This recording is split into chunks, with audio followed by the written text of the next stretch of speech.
我们在大连的政法界的战友，他说七哥在大连烟火这件事情是什么？所有的烟火几乎在同一时间不同的点在放，大家在这个日子放火焰合法吗？当然合法了。但是中国老百姓还真是窝囊，他连突尼斯的阿比比那个小贩儿的勇敢都没有。如果是新年那天拿着烟花把共产党那些所谓的作恶的压迫老百姓的地方都给他烟花给他呲了，什么概念？是吧？又错过了一次机会。但是在中共国的焰火革命不会像女白纸运动一样这么快的走昙花一现，不会的。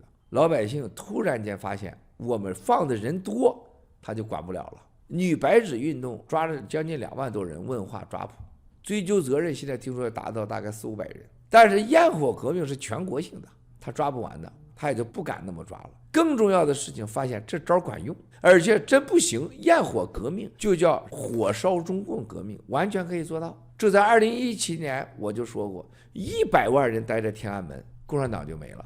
但是焰火革命现在面临的什么问题呢？大家现在是反习，还没敢灭共，不能让习近平嗝屁了，出来个李近平、王近平，那是不可以的。他还有另外一个层次的认知需要升华。但是我绝对深信，中共国就像柏林墙倒塌一样，会超出任何人想象的在世界上消失。焰火革命的引发和力量远远的超过女白纸运动，而且焰火革命会永续流传，甚至是杀掉灭掉中国共产党这个流氓组织的老百姓拥有的最核心的武器。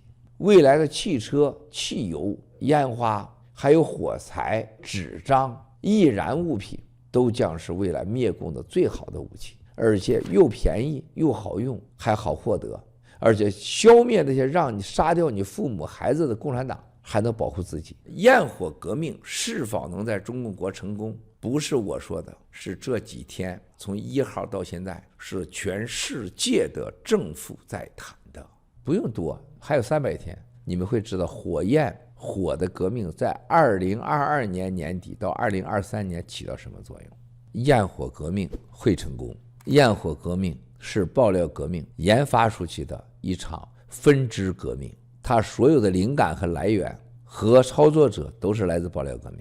我深信中国老百姓不会超过几个月，很快会找到共产党可以拿火烧掉你的父母、你的家人，你可以拿火烧掉共产党。